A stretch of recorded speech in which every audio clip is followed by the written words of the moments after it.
스테이블 코인은 있는 그대로 번역하면 안정된 코인이라는 뜻입니다. 가격 변동성을 줄여서 가치를 일정하게 유지하기 위해 설계된 암호화폐입니다. 이 스테이블 코인은 절차 비용을 획기적으로 줄일 수 있습니다. 사고 팔 때 환율 차이도 거의 없습니다. 그래서 특히나 비교적 거액의 무역 대금을 결제할 때는 이런 스테이블 코인의 장점이 매우 크게 느껴질 수 있습니다. 네.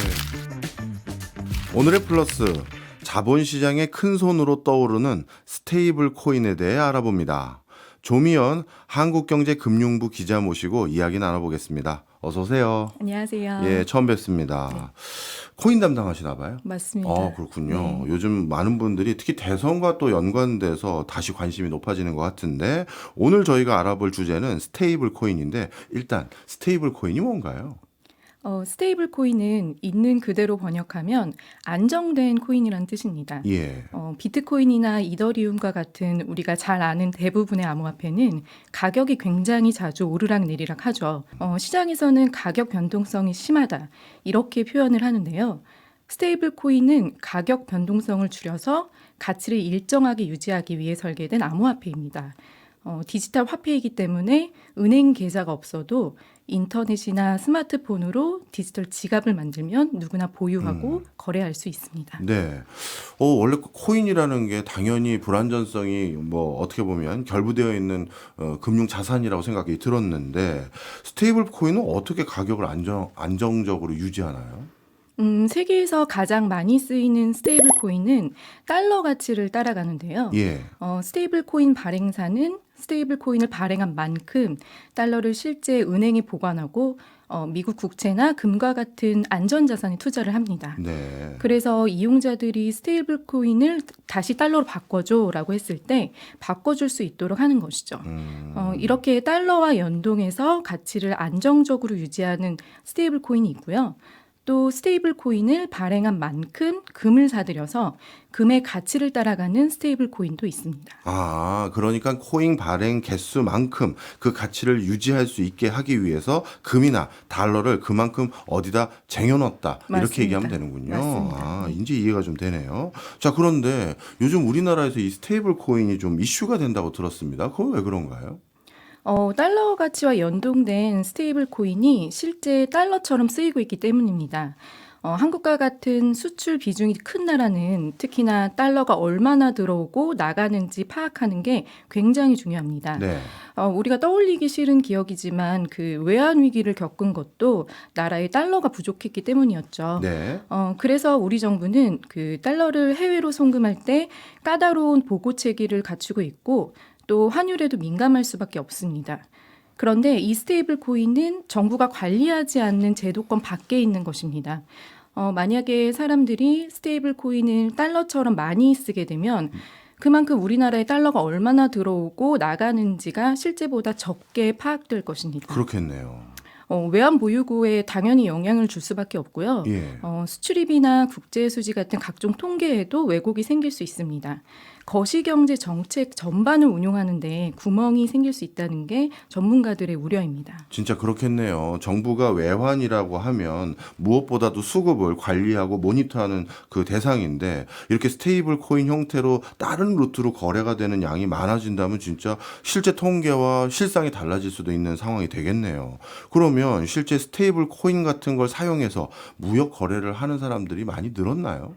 네, 그렇습니다. 우리나라는 개인이 아닌 법인의 암호화폐 거래 계좌를 아직 허용하지는 않았는데요. 네. 그래서 기업이 무역 결제에 스테이블 코인을 쓰는 사례는 찾기 힘들지만 소규모로 무역 거래를 하는 사람들은 개인 명의의 계좌를 활용해서 스테이블 코인을 실제 그 무역 결제에 쓰는 경우가 있다고 합니다. 그렇군요. 스테이블 코인으로는 그럼 어떻게 돈을 주고받나요? 우리 일반적으로 돈을 주고받을 때는 은행 계좌가 필요하잖아요. 예. 그런데 스테이블 코인은 디지털 지갑을 만들면 됩니다. 모바일 앱이나 웹사이트를 통해 만들 수 있는 디지털 지갑이 있습니다. 암호화폐 거래소에서도 디지털 지갑을 만들 수 있고요. 예. 마치 계좌번호처럼 디지털 지갑별로 고유한 지갑 주소가 생성돼 있는데요. 상대방의 지갑 주소를 입력하고 송금 처리를 하면 몇 분 내에 스테이블 코인이 송금이 됩니다. 나름대로 기존에 우리가 했던 외화 송금하는 방식보다는 그래도 한두 개 뭔가 절차를 거쳐야 되고 뭘 깔아야 되고 해서 번잡할 것 같은데 그럼에도 불구하고 굳이 스테이블 코인으로 달러를 거래하는 이유가 있을까요? 네. 우리가 국내에서 돈을 송금할 때는 굉장히 빠르고 간편하잖아요. 예. 사실상 실시간으로 돈을 주고받을 수 있고요. 수수료가 무료인 경우도 많습니다. 최근에는 뭐 페이를 이용해서 계좌번호가 없이도 돈을 보낼 수 있잖아요. 네. 그런데 해외 송금은 다릅니다. 그 해외로 송금을 해보신 분들은 아시겠지만 금액이 클수록 더 까다롭게 은행과 정부, 한국은행이 사전 사후 보고를 해야 합니다. 예. 이게 좀 번거로운 일입니다. 또 송금된 돈을 주고받을 때에도 이틀 이상 시간이 걸립니다. 예. 스위프트라고 뭐 교수님 들어보셨을 텐데요. 네. 쉽게 설명을 드리면 스위프트는 국제 송금 네트워크입니다. 그러니까 전 세계에서 주고받는 돈은 이 스위프트를 통해 송금이 이루어집니다. 러시아가 우크라이나를 침공했을 때 미국과 같은 주요 서방국이 경제 제재의 일환으로 러시아 은행들을 스위프트에서 배제했었는데 그때 아마 들어보셨을 겁니다. 네. 쉽게 말하면 이제 러시아로 드나드는 돈의 길을 막아버린 것인데요. 그런데 이 시스템 상에서 송금을 처리하는데 최소 이틀이 걸립니다.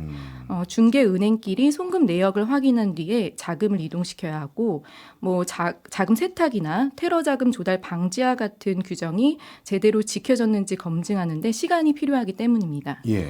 또 뭐 나라마다 은행 업무 시간도 다르기도 하고요. 해외 송금을 할 때는 환전 수수료 부담도 상당한데요. 그 외환 시장에서 고시되는 환율과 우리가 실제 은행에서 달러를 사고 팔 때 환율이 다르잖아요. 예. 그 차이가 환전 수수료가 반영이 됐기 때문이다. 이렇게 보시면 됩니다. 원화를 달러로 환전하거나 달러를 원화로 환전할 때도 환율이 다릅니다. 네.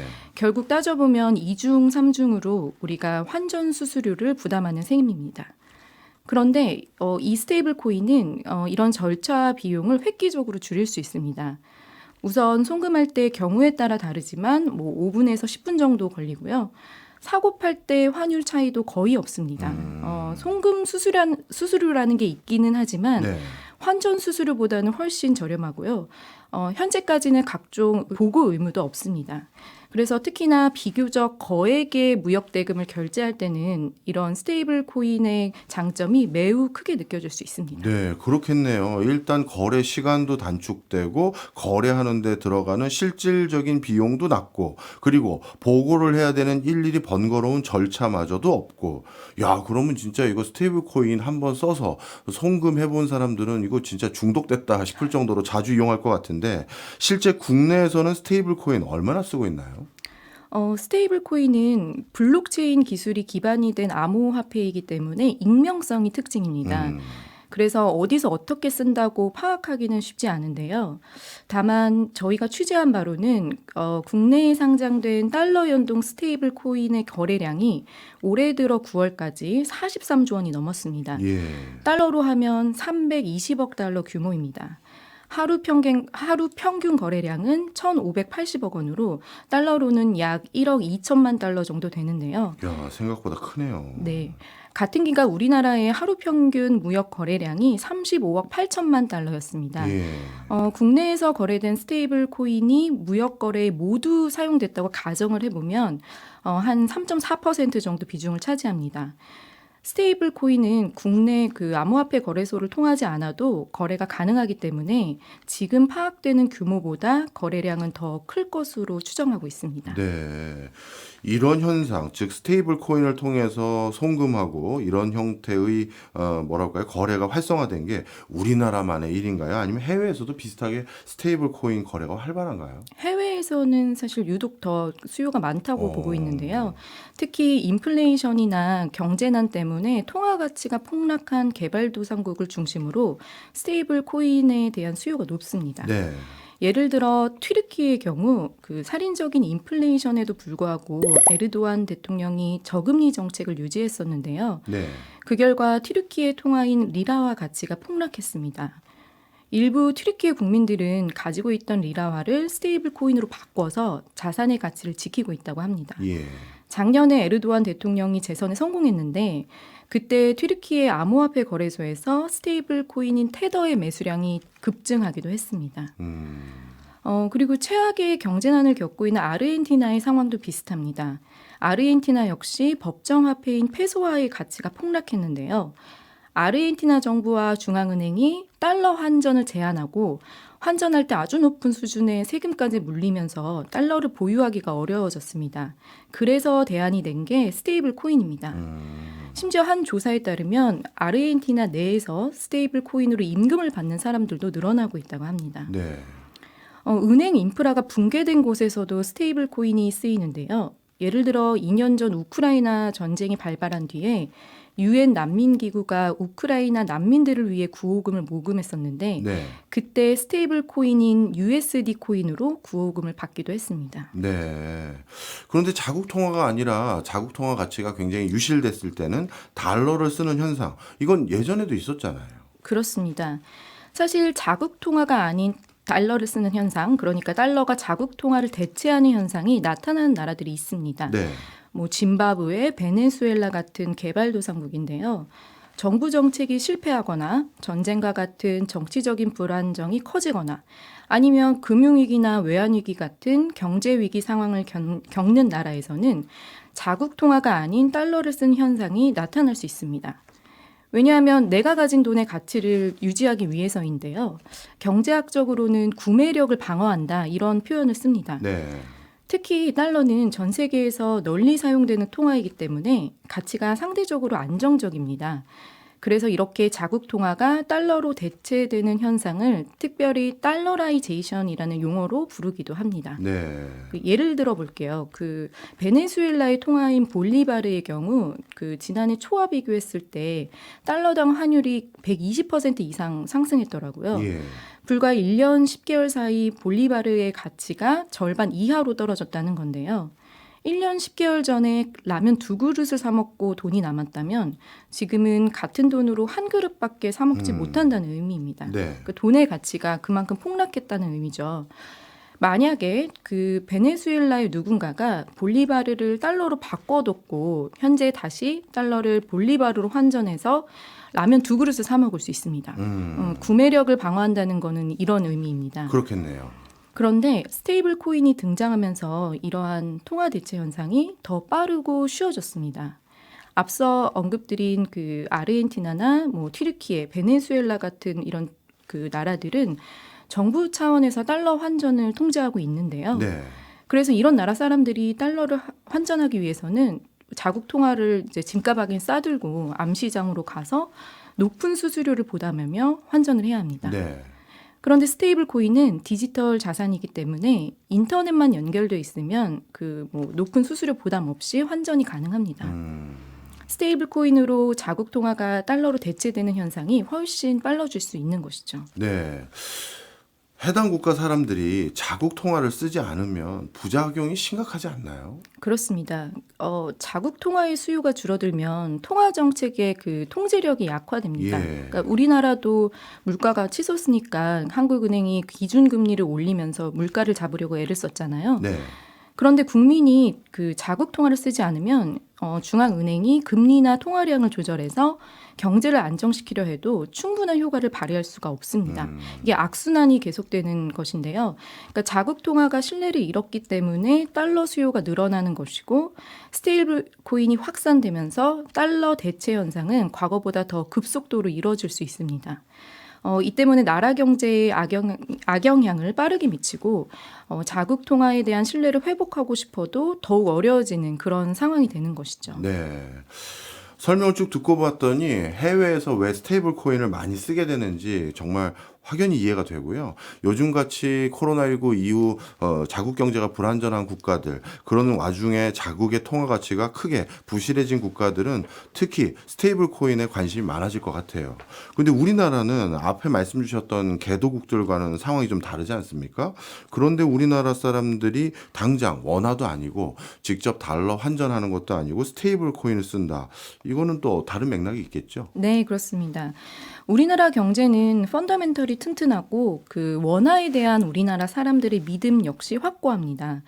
그런데 그 국제적인 관점에서 보면 원화의 지위가 약한 것은 사실입니다. 네. 특히 원화는 달러화나 일본의 엔화, 유로화 등 주요 선진국의 통화와는 달리 부분적으로 개방돼 있는 통화인데요. 여러분이 해외여행을 하기 위해 은행에서 달러를 환전하실 때는 뭐 큰 불편이 없으실 겁니다. 그런데 대규모로 외환 거래를 하거나 해외로 송금을 할 때는 정부의 강한 규제를 받습니다. 예를 하나 들어주시면요. 네. 예를 들어서 교수님께서 저에게 100만 달러를 줘야 하고 예. 제가 교수님께 70만 달러를 줘야 한다고 가정을 한번 해볼게요. 예. 교수님과 제가 주고받아야 할 돈을 계산을 해서 제가 30만 달러를 드리고 이제 이 거래를 끝나면 간편하잖아요. 그렇네요. 회계적으로도 이게 가능합니다. 예. 이런 회계 처리 방식을 상계 처리라고 하는데요. 그런데 기업끼리 달러 거래를 할 때 이런 상계 처리를 하려고 해도 해당 거래들을 정부에 일일이 보고를 해야 합니다. 사실 상계 처리는 거래의 효율성을 높이기 위해서 하는 것인데 이런 강력한 외국한 규제가 있어서 전혀 효율적이지 않은 것이죠. 그렇기 때문에 무역 거래를 하는데 효율성을 극대화하려는 수요가 그 스테이블 코인으로 이동할 수 있다. 이렇게 보는 것입니다. 네. 그리고 이제 해외 송금이 이루어지는데 이틀 이상 걸린다고 이제 앞서 말씀드렸잖아요. 그렇다 보니 그 송금이 완료됐을 때 환율이 변하면 실제 받아야 하는 돈보다 적게 받을 수 있습니다. 물론 뭐 많이 받을 수도 있지만요. 어쨌든 그 환율 변동에 따른 리스크가 있는 것이고요. 또 송금을 받는 동안 자금이 묶이는 것이잖아요. 기업들 입장에서는. 그래서 그 자금을 빨리 확보하기 위해서 스테이블 코인 거래를 할 수도 있습니다. 여기에 달러 거래 규모가 클수록 수수료 부담도 커지기 때문에 이런 비용을 아끼려고 할 때도 스테이블 코인이 대안이 될 수 있습니다. 그렇겠네요. 한국은 수출입 거래가 상당히 많은 나라잖아요. 예. 개발도상국처럼 일반 국민이 이런 스테이블 코인을 원화 대신 쓰려는 수요보다는 대규모 달러 거래를 할 때 일부분 달러 대체 현상이 나타날 수 있다고 보는 것입니다. 그렇군요. 이런 우려가 좀 커지는 상황이라면 정부도 뭔가 대책을 내놔야 될 것 같은데요. 이미 그 정부가 대응 방안을 내놓았는데요. 네. 기획재정부가 내년 하반기 시행을 목표로 외국환 거래법을 개정하겠다고 발표를 했습니다. 핵심은 스테이블 코인과 같은 가상 자산의 국경 간 거래를 정부에 보고하겠다는 겁니다. 네. 스테이블 코인으로 탈세나 환치기, 자금 세탁과 같은 불법 행위를 예방하는 게 목표인데요. 스테이블 코인은 달러처럼 쓰이지만 현재 거래 목적이나 정보를 보고할 의무는 없습니다. 달러 거래의 경우에는 사전에 거래 목적 등을 확인하고 사후 한국은행에 거래 정보를 보고하게 돼 있습니다. 네. 이를 통해서 과세 당국과 금융 당국은 탈세와 자금 세탁 등 범죄를 예방하고요. 통화 당국과 외환 당국은 자본 흐름과 유동성을 모니터링합니다. 이런 엄격한 보고 체계가 우리나라 금융 시스템의 안정성을 유지하고 통화 정책을 수립하는 데 중요한 역할을 하는데요. 외국환 거래법을 개정해서 스테이블 코인 거래를 실제 달러처럼 파악할 수 있도록 암호화폐 거래소 등의 보고 의무를 부과하겠다는 게 정부의 계획입니다. 그렇군요. 기자님이 보시기에 어떻게 실효성이 좀 있어 보이세요? 불법 거래를 잡는 데는 네. 도움이 될 수 있을 거라고 보입니다. 하지만 스테이블 코인은 블록체인 기술을 활용한 암호화폐이기 때문에 규제를 우회할 수 있는 방법이 많습니다. 네. 국내 암호화폐 거래소를 이용하지 않아도 그 블록체인 기술을 통해 자동으로 운영이 되는 탈중앙화 거래소나 개인 간 거래 등을 통해 거래가 얼마든지 가능합니다. 그러니까 엄밀히 말하면 그 무역 대금을 스테이블 코인으로 주고받는 것은 현재로서는 그 외국환 거래법 위반입니다. 네. 그런데도 무역 결제에 스테이블 코인을 쓰는 사람들이 있는 것은 스테이블 코인 거래의 이점이 상당하기 때문인데요. 그렇겠죠. 앞서 설명드린 것처럼 절차가 간편하고 거래 비용이 저렴합니다. 더구나 스테이블 코인 거래는 익명성이 보장되기 때문에 사실 적발하기가 매우 어렵습니다. 실제 기획재정부 관계자도 적발하는 것이 확률 싸움이다 이렇게 말할 정도입니다. 그렇기 때문에 이런 규제가 자칫 스테이블 코인 거래를 더욱 음지로 내몰 수 있다. 이런 지적도 있습니다. 네, 그렇군요. 사실 암호화폐 시장에 관심을 두는 가장 큰 이유들 중에 하나가 익명성 그리고 추적이 쉽지 않아서 그 장점을 활용하는 사람들도 일부 있는데 이제 스테이블 코인 때문에 외환 우리가 어렵게 벌어들인 달러가 이런 뭐랄까요 모니터되지 않는 형태로 유통된다는 게 걱정이 되는 부분이 큽니다. 앞서 우리나라에서도 이 스테이블 코인을 통해서 추적 관리가 되지 않는 모니터가 되지 않는 형태로 외화가 유통되고 있다 말씀을 주셨는데 아마 이런 흐름은 외국도 마찬가지니까 해외에서도 나름대로 대응 방안을 찾았을 것 같아요. 다른 금융 선진국들은 어떻게 대응하고 있나요? 유럽 연합이나 홍콩 등 주요 그 금융 선진국도 스테이블 코인 대응 방안을 마련했는데요. 네. 한국 정부와는 조금 다릅니다. 한국 정부는 가상자산의 국경 간 거래에서 자금 세탁이나 불법 자본 유출 등과 같은 범죄 행위를 예방하는 데 초점을 맞추고 있습니다. 예. 법적으로 가상자산을 자본 거래에 인정하지 않기 때문인데요. 금융 선진국은 그 스테이블 코인의 투명성과 안정성 확보에 관심을 두고 있습니다. 스테이블 코인을 기존 금융 시스템에 포용하는 방향인데요. 예컨대 아시아에서 스테이블 코인 방안을 잘 마련했다고 평가받는 홍콩은 스테이블 코인을 발행할 때 준비금을 100% 보유하도록 의무화하고 있고 예. 또 스테이블 코인 발행사가 홍콩 내에 물리적인 법인을 두도록 요구하고 있습니다. 네. 외국은 우리보다 좀 더 유연하게 대응하는 것 같은 느낌도 들긴 하는데, 그러고 보니까 우리나라도 현물 ETF 투자도 아직까지는 막고 있잖아요. 우리나라 정부의 가상자산에 대한 태도, 뭐 제도적으로 자꾸 인정 안 해주려는 어떤 그런 기조인가요? 지금까지는 말씀하신 바와 같은데요. 예. 그런데 좀 정부도 고민이 많은 것 같습니다. 왜냐하면 세계적으로 가상자산을 어쨌든 인정하는 방향으로 가고 있기 때문인데요. 예. 금융위원회는 그 가상자산위원회를 발족하고 구체적으로 가상자산을 어떻게 제도권에서 인정할 수 있을지 방안을 마련하겠다고 밝혔습니다. 네.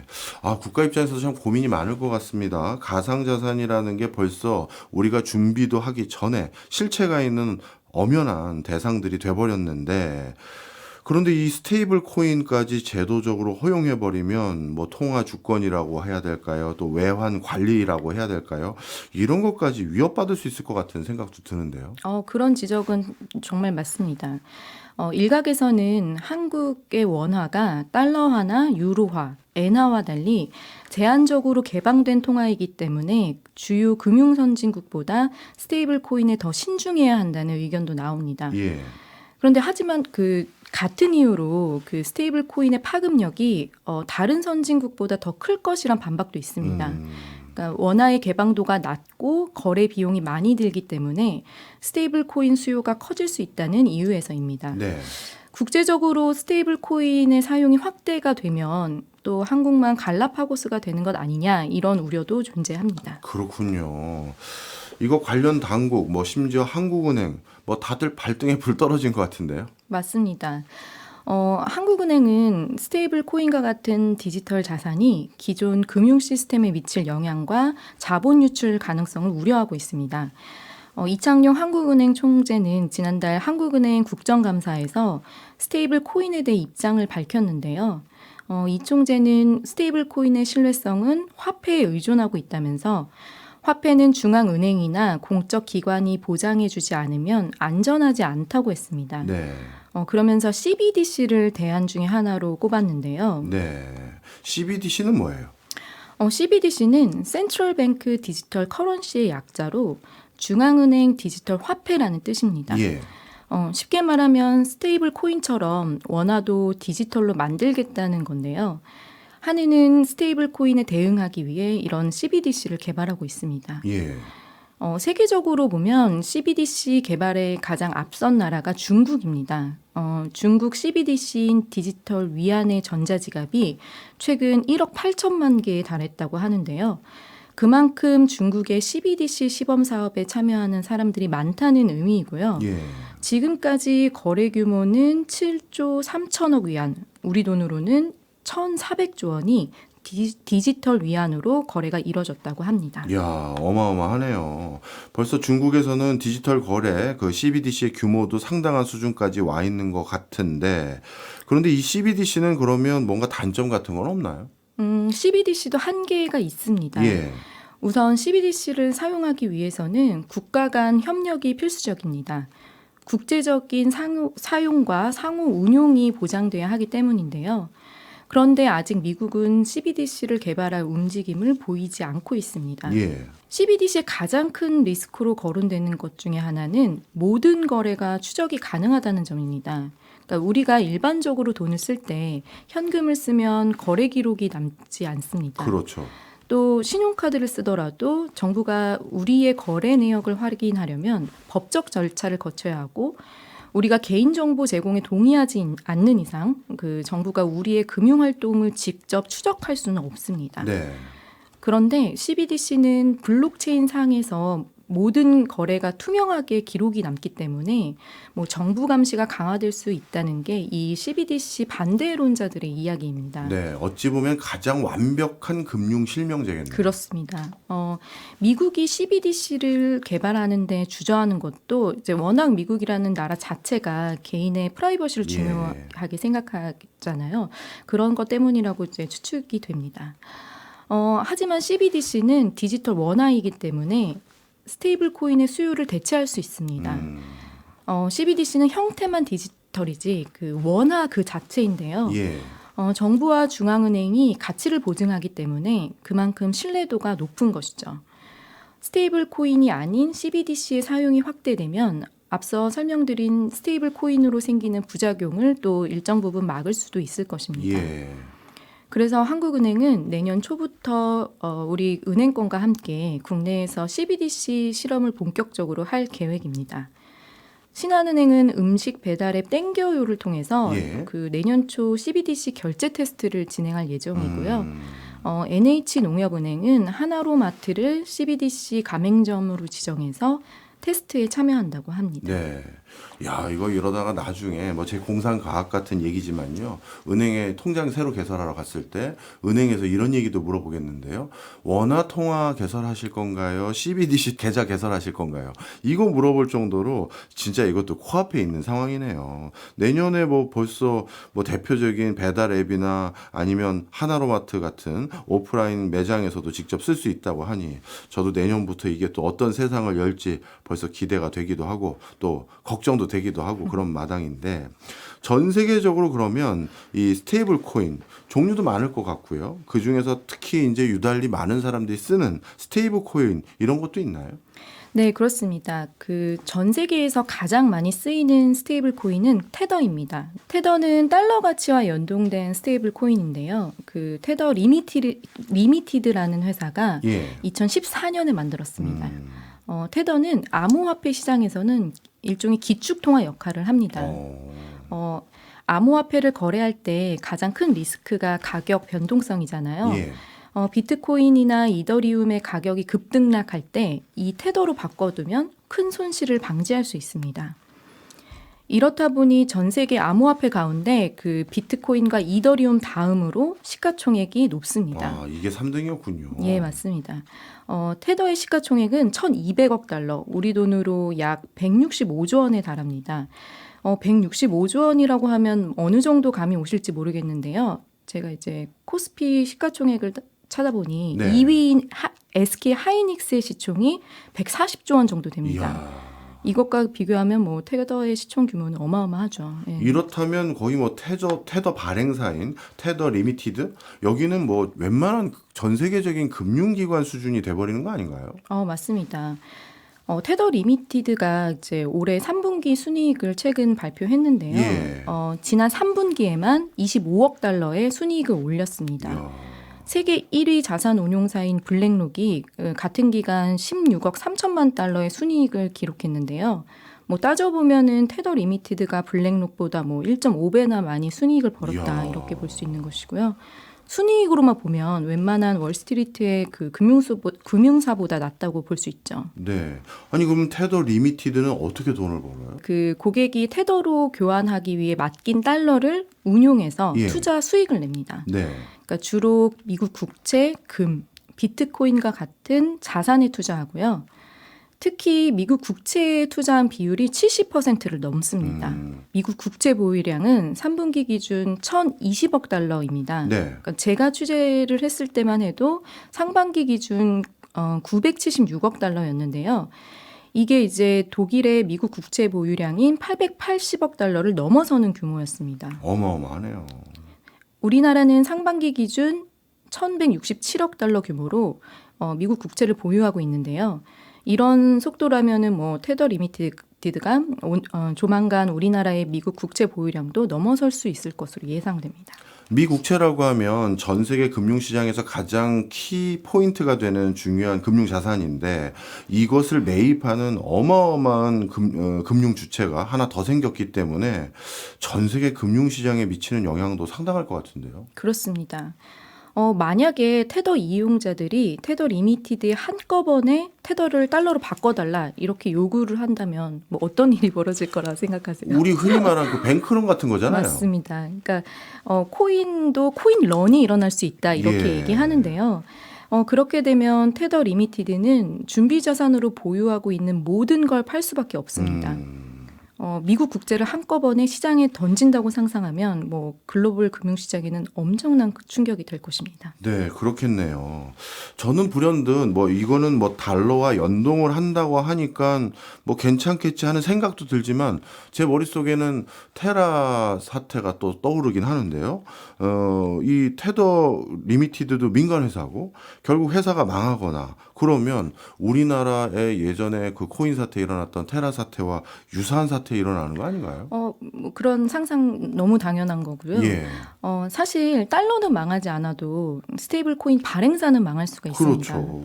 그렇게 되면 뭐 보유한 스테이블 코인을 달러로 아예 바꿀 수가 없을지도 모릅니다. 예. 스테이블 코인이 은행 예금처럼 예금자 보호가 되는 것도 아니고요. 그래서 중요한 게 스테이블 코인 발행사가 그 공개하는 자산 내역이 얼마나 투명한지 여부인데요. 네. 스테이블 코인 발행사는 스테이블 코인을 발행한 만큼 준비 자산을 갖춰야 합니다. 그러니까 고객이 원하면 자산을 처분해서 달러를 내줘야 하기 때문이죠. 네. 테더 리미티드는 매 분기 자산 내역을 보고서로 공개하는데 그 회계 감사가 아니라 단순한 인증 수준에 그친다 이런 지적이 많습니다. 네. 그리고 이 회사는 2022년 고객이 예치한 현금의 상당수를 중국 상업 어음에 투자해 논란이 된 적도 있었는데요.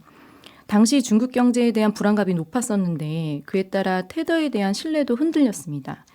그래서 테더 리미티드는 중국 상업 어음을 전액 매도하고 미국 국채를 매입하면서 시장의 불안을 잠재웠습니다. 네. 개인적으로 판단하기에는 그 테더는 시장에서 신뢰를 쌓아가는 과정이 있다 이렇게 보이고요. 결국에는 스테이블 코인 발행사에 대한 리스크, 그러니까 위험과 스테이블 코인이 주는 베네핏, 그 이익을 비교하는 게 중요할 텐데요. 네. 리스크가 크다는 판단이 퍼지면 뭐 시장에서 도태가 될 것이고 리스크에도 불구하고 베네핏이 더 크다고 판단하는 사람들이 늘어나면 테더 역시 시장에서 계속 살아남을 수 있겠죠. 네. 기업이 사실상 디지털 달러를 발행한다는 건데 저는 뭐 예전 싸이월드 도토리 생각도 나고 이걸 어디까지 믿어야 되는지 하는 생각들이 많은데 이런 그 도토리들하고 테더랑 뭐가 다른지 많은 분들이 좀 의구심 가질 것 같아요. 네, 그러실 것 같아요. 그러니까 기업이 돈을 받고 뭐 디지털 결제 수단으로 바꿔준다, 뭐 이런 차원에서는 기본적인 개념이 뭐 다른 건 아닙니다. 예. 하지만 뭐 도토리는 아시다시피 송금할 수가 없고요. 그렇죠. 뭐 법정 화폐로 다시 바꿔주지도 않았던 것 같습니다. 예. 그리고 또 도토리를 판매한 만큼 당시 싸이월드라는 기업이 뭐 준비 자산을 쌓아두지도 않았을 겁니다. 가장 큰 차이는 그 법정 화폐 수준의 신뢰를 갖췄느냐입니다. 네. 그러니까 테더는 달러 가치와 1대1로 연동하도록 설계가 됐고 스테이블 코인을 발행한 만큼 준비금을 쌓아두고 있습니다. 네. 달러에 준하는 신뢰를 갖췄다는 게 이제 시장의 판단이고요. 뭐 도토리야 음악이나 아이템 사는 정도의 교환 수단에 그친 것이었죠. 네. 물론 회사 입장에서는 뭐 달러와 똑같이 연동되기 때문에 안전성이 있다 홍보를 하긴 하겠습니다만 이런 얘기를 들으면 가장 당혹스러워할 게 미국 정부일 것 같아요. 어떻게 보면 달러에 준하는 가치를 관리하고 유통하는 또 다른 연준이 아닌 미국 정부가 아닌 또 다른 주체가 생겼다라고 생각할 수도 있을 것 같은데 미국 정부는 어떻습니까? 지금 지켜보고 있나요? 어떠나요? 네. 스테이블 코인을 사실상 화폐로 보고 있다는 게 이제 미국 정부 입장이기는 합니다. 그러니까 일각에서는 달러 연동 스테이블 코인이 달러의 지위를 더욱 강화할 거라는 그런 시각도 있는데요. 왜냐하면 스테이블 코인을 통해 직간접적으로 달러 수요가 늘어날 것이기 때문입니다. 더구나 중국이나 일본과 같은 전통적으로 미국 국채를 많이 보유한 나라들이 최근에 이제 미국 국채 보유량을 줄이고 있는데요. 네. 그러니까 스테이블 코인 발행사가 미국 국채의 새로운 수요처로 떠올랐기 때문에 사실 서로 윈윈이라는 그런 의견도 있습니다. 아, 그렇군요. 혹시 일반 기업이나 은행도 스테이블 코인 같은 거 충분히 발행하면 본인들도 나름의 또 사업 모델이 될 수 있을 것 같은데 그런 움직임은 없습니까? 물론 있습니다. 글로벌 결제 서비스 기업인 페이팔은 지난해 8월 달러 가치와 1대1로 연동한 페이팔 USD를 선보였습니다. 네. 페이팔은 202개국가 4억 3천만 명의 사용자를 보유하고 있어서 금융시장에 미치는 영향이 상당할 것이란 분석이 나왔는데요. 페이팔 고객은 신용카드, 계좌 이체 등 기존의 지급수단 이외에 페이팔 USD로 수수료 없이 상품과 서비스를 결제할 수 있습니다. 페이팔 앱에서 페이팔 USD를 달러나 아니면 비트코인과 같은 다른 가상자산으로 교환할 수도 있고요. 네. 그리고 글로벌 금융사인 JP모간은 달러 연동 JPM 코인을 출시했습니다. 네. 기업 간 결제나 채권 거래 등의 속도를 높여서 자금 이동을 원활하기 위해 개발한 것입니다. 점점 스테이블 코인에 대한 주목도도 많아지고 있고 그 과정에서 이걸 자신들의 비즈니스 모델로 만들려는 신종 회사 그리고 기존 금융권까지 움직임이 확인되고 있는데 그럼 전 더더욱 불안해질 수밖에 없는 게 아직까지 우리나라에서도 테라 루나 사태 이것도 수사도 일단락이 안 됐고 처리도 다 안 된 상황에서 이 생각해 보니까 테라 루나도 스테이블 코인 아니었나요? 맞습니다. 그러니까요. 이거 어떻게 되려고 이러나. 예. 그런데 가치를 유지하는 방식이 다릅니다. 예. 그러니까 테더와 같은 달러 연동 스테이블 코인은 실제 달러나 미국 국채 등 안전자산을 준비금으로 갖추고 있습니다. 네. 그러니까 준비금이 존재하기 때문에 시장에서는 1테더를 1달러로 교환할 수 있다는 그런 믿음이 생긴 것인데요. 예. 테라는 알고리즘 기반 스테이블 코인으로 분류가 됩니다. 그러니까 테라 역시도 개당 1달러의 가치를 유지하는 걸 목표로는 했었는데요. 예. 가치를 1달러에 맞추기 위해 또 다른 암호화폐인 루나의 발행량을 조절하는 방식을 사용했습니다. 예. 그러니까 간단하게 말하면 준비금 없이 자동으로 테라와 루나의 발행량을 조절하면서 결국에는 테라가 1달러 가치에 수렴하도록 그렇게 설계를 한 것인데요. 예. 하지만 대규모 인출 사태가 벌어지면서 테라와 루나 모두 가치가 한꺼번에 급락했고 가격이 무너지면서 휴지 조각이 됐습니다. 테라 루나 사태로 알고리즘 기반 스테이블 코인의 문제점이 드러났고요. 예. 준비금이 없는 스테이블 코인은 안정성에 취약하다는 점을 확인하는 사례가 됐습니다. 네. 테라 루나 때 이 스테이블 코인의 맥락과 지금 각광받고 있는 다른 스테이블 코인들은 좀 맥락이 다르다. 어떻게 보면 안전성을 유지 관리하는 방식이 다르다. 그런 말씀이었군요. 알겠습니다. 자, 그렇다면 이제 많은 분들이 스테이블 코인이 무엇이고 지금 어떻게 이해되고 있고 국가들은 어떻게 바라보고 있는지 다 알게 된 것 같은데요. 정작 이제 관심이 있어서 스테이블 코인을 한번 구매해 보려고 한다라고 하면 어떻게 하면 될까요?